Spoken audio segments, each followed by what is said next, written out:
मैं खुलकर तो नहीं कह सकता हूँ, लेकिन मैं इतना तो आपको आश्वस्त कर सकता हूँ कि मैं पब्लिक सेक्टर बैंक के पक्ष में हूँ। उन्होंने ये कहना हमारे लिए बहुत कीमती बात है।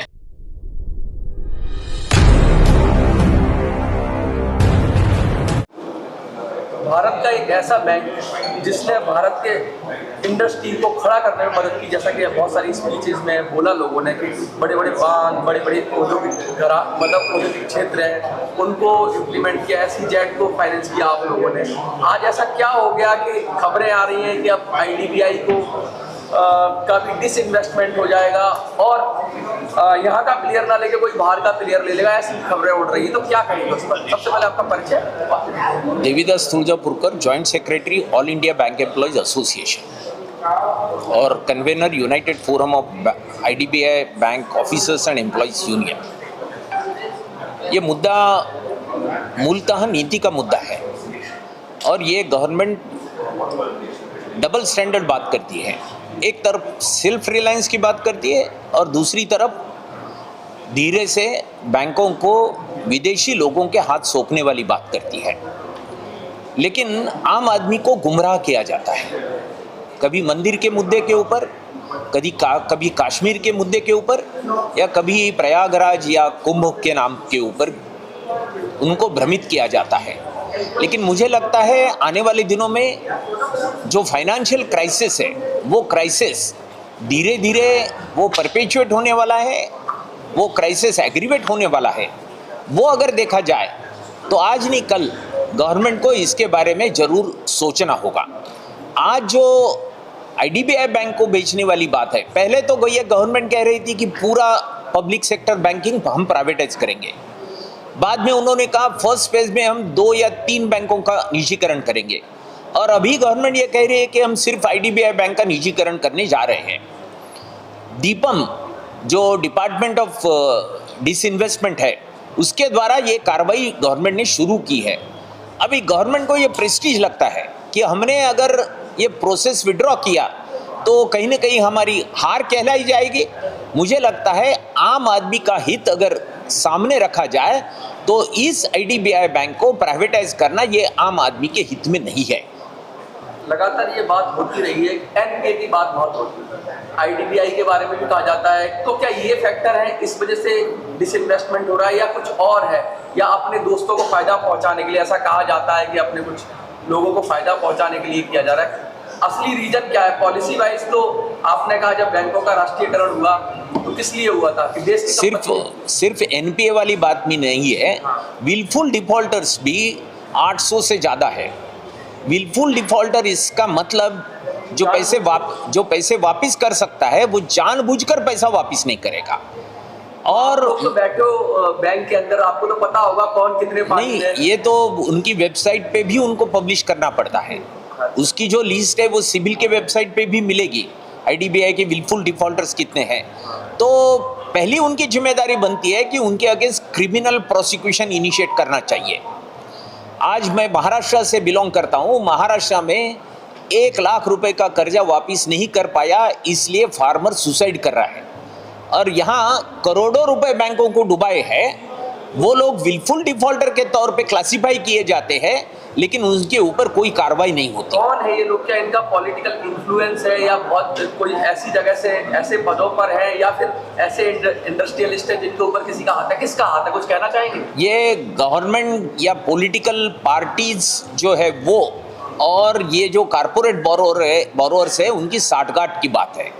और अभी कुछ बातें तो ये इलेक्शन का जो फंडिंग था तब अनफोल्ड हुई थी। इनमें से ही कुछ कारपोरेट थे जिन्होंने इलेक्शन फंड के तौर पे इस गवर्नमेंट को चंदा दिया था। ये तो आधिकारिक तौर पे हुआ। अनाधिकृत तौर पे इनमें से कई लोगों ने इलेक्शन फंडिंग किया है, इसलिए स्वाभाविक है उनके आज इस देश के सही मालिक कारपोरेट हैं, वो इस गवर्नमेंट को चलाते हैं। तो आखिर गवर्नमेंट भी उनको बचाने के पीछे ही रहेगी, वही गवर्नमेंट करने जा रही है। बहुत गंभीर आरोप लगा रहे हैं कि कुछ लोगों को बचाने के लिए बैंक को ही बेच दिया जा रहा है। ये कह रहे हैं आप डिसइन्वेस्टमेंट कहा जाता है कि इससे भाई मैनेजमेंट अच्छा हो जाएगा, बहुत सारी चीजें अच्छी होंगी और हमारी पकड़ अच्छी होगी। क्या ये सब रीजन नहीं है जो आप बता रहे हैं, वो रीजन है? तो ये क्या आप अंदर बैठे हुए हैं? कहने के लिए वो बातें हैं। आज अगर प्राइवेट सेक्टर इतना इफिशिएंट है तो लोग पब्लिक सेक्टर में पैसा क्यों रखते हैं? आज भी लोगों का पब्लिक सेक्टर के ऊपर भरोसा क्यों है? इससे साबित होता है कि ये कोई कारण नहीं है जिसकी वजह से वो प्राइवेटाइजेशन किए जा रहे हैं। आज भी आप आरबीआई की ओम्बड्समैन की रिपोर्ट निकाल कर देखो, वहां पर पब्लिक सेक्टर और प्राइवेट सेक्टर बैंक के अगेंस्ट जो कंप्लेंट्स की जाती है कस्टमर द्वारा, उसका एक विश्लेषण है। उस विश्लेषण का आंकड़ा अगर आप देखोगे तो आपको ये पता चलेगा कि public sector banks are more efficient in comparison to private sector bank. मैं नहीं बोल रहा हूं, आरबीआई के ओम्बड्समैन के आंकड़े ये बताते हैं। इसके लिए प्राइवेट सेक्टर इफिशिएंट है और पब्लिक सेक्टर इनइफिशिएंट, ये कहना गलत होगा। और तो और ये बात देखो, पिछले 10 सालों में पब्लिक सेक्टर बैंकों में 1 लाख एम्प्लॉइज की स्ट्रेंथ कम हुई है।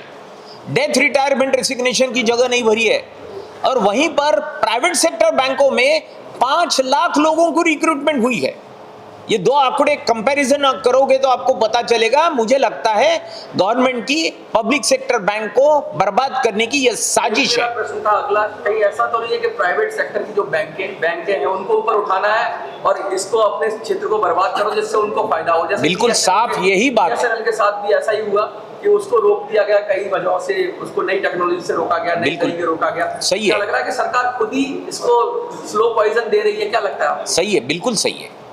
अच्छा, एक चीज और, आपकी रणनीति क्या है इसको बचाने के लिए? क्योंकि कई सरकार तो बहुत ताकतवर है, तो उनके पास सारी रिसोर्सेज हैं, उनके पास सारी शक्तियां हैं और वो पब्लिक को भी अच्छी तरह से एड्रेस कर पा रहे हैं, बता पा रहे हैं कि भाई डिस इन्वेस्टमेंट से क्या फायदे होते हैं। आप कैसे बताएंगे, आप कैसे इसको आगे ले जाएंगे? हमारी एक पुरानी कहावत है, सबसे बड़ा रुपया, और उस रुपए के ऊपर अगर किसका आज कंट्रोल होगा तो वो बैंक एम्प्लॉइज का कंट्रोल है। आम जो बैंक एम्प्लॉय वो हमारे साथ में है, सबसे लोगों से ज्यादा जुड़े हुए हम लोग हैं। तो हम लोगों को आगाह करेंगे कि उनकी सेविंग्स अगर बचानी है तो उसके लिए बैंक का पब्लिक सेक्टर कैरेक्टर अबाधित रहना चाहिए। कुछ और कहना चाहेंगे आप? कुछ कहना चाहेंगे सर? कुछ संदेश लोगों को? मैं आपके माध्यम से यही कहना चाहूँगा कि 2014 में हमने जो अच्छे दिनों के लिए सरकार को चुना गया था, तो ये सरकार उसमें खरी नहीं उतर रही है किसी भी मोर्चे पे। चाहे आप बेरोजगारी देख लीजिए, चाहे आप अनएम्प्लॉयमेंट देख लीजिए, काश्तकारों की स्थिति देख लीजिए, उसमें फेल होने के बाद ये बैंक के ऊपर आई और आईडीबीआई बैंक को प्राइवेट करने के लिए इन्होंने पेपर डिक्लेयर कर दिए और 2 जो इन्वेस्टर यहाँ पर आए हैं वो इसको खरीदने की कोशिश कर रहे हैं। अगर ये प्राइवेट होती है तो उसके सबसे बड़ा लॉस होगा कॉमन लोगों का, वंचित लोगों का, हमारे युवा बेरोजगार लोगों का, हमारे जो नए स्टूडेंट हैं जिसको हम आज एजुकेशन लोन दे के हायर एजुकेशन के लिए भेजते हैं, तो ये प्राइवेट होने के बाद ये सभी सुविधाएँ एकदम यहाँ से निकल जाएगी। और जो नए लोग यहाँ पर आएंगे वो अगर कोई लोन देंगे तो उनका रेट ऑफ इंटरेस्ट ये जैसा कि प्राइवेट बैंकों में होता है। अभी तो हमारे सभी सरकारी बैंक के जो पब्लिक सेक्टर बैंक है उसके अंदर 8, 9, 10 इतना तक का है। कंपटीशन बना के रखा हुआ है आप लोगों ने। हाँ, कि वो नीचे रहे। हाँ, ये वो नीचे रहना चाहिए क्योंकि ये पब्लिक सेक्टर है, लोगों के लिए काम करती है बैंक। प्राइवेट बैंकों को अपना प्रॉफिट कहाँ से निकालना है इसके पीछे वो लोग काम करते हैं। तो कई बैंकों में, ये तो हमारे लोकसभा की रिपोर्ट में है, जब बहस हुई उसका रिपोर्ट दिया उन्होंने, उसके अंदर प्राइवेट सेक्टर बैंक तकरीबन 20 से लेके कई बैंक जो है वो 35 तक, प्राइवेट सेक्टर की न्यू जनरेशन बैंक 20 से लेके 35% तक रेट ऑफ इंटरेस्ट देती है, जो कि हमारे देश के लिए अच्छा नहीं है। कई लोगों ने तो अपने ये लोन नहीं चुका पाएंगे, इसलिए कॉमन लोगों ने खुदकुशियाँ की है। तो हम चाहते हैं, गवर्नमेंट से ये रिक्वेस्ट करना चाहते हैं कि प्राइवेट मत बनाइए, हमारा जो पब्लिक सेक्टर कैरेक्टर है उसको बरकरार रखिए। आप कुछ कहेंगे? जब 28 बैंक जो सरकारी थी उसको हटा के रिमूव करके कम कर देंगे उस समय में जो आप लोगों का संगठन है, अलग अलग संगठन अलग अलग बात करते हैं इसमें। एक मिनट आप बोलिए, आप रुक जाइए। आप कुछ कहना चाहेंगे? वही बात आ रही है कि प्राइवेट सेक्टर एफिशिएंट है या पब्लिक सेक्टर एफिशिएंट है या पब्लिक सेक्टर इनएफिशिएंट है। Long debates. हाँ, लॉन्ग डिबेट। तो हम पर्टिकुलरली बैंकिंग सेक्टर के बारे में बोलेंगे। ये प्राइवेट पब्लिक बहुत सेक्टर में है, अभी हम बैंकिंग सेक्टर के बारे में बोलेंगे। आपको याद होगा यस बैंक जो प्राइवेट सेक्टर में था और एफिशिएंट बोले थे, सब कुछ यस था, तो फाइनली क्या हो गया? नो हो गया। डूबने वाला था, डूब गया। तब वापस government state bank of India के लोगों ने फॉर्मर मैनेजिंग डायरेक्टर को खड़ा करके स्टेट बैंक ऑफ इंडिया से 49% इन्वेस्टमेंट करके आज बचाया था। तो अभी आप बताइए कि प्राइवेट सेक्टर एफिशिएंट है या पब्लिक सेक्टर एफिशिएंट है? पब्लिक सेक्टर ही हमें तो लगता है। हाँ, दूसरा बात, बैंकिंग सेक्टर ट्रस्ट और फेथ के ऊपर सुरक्षा की बात।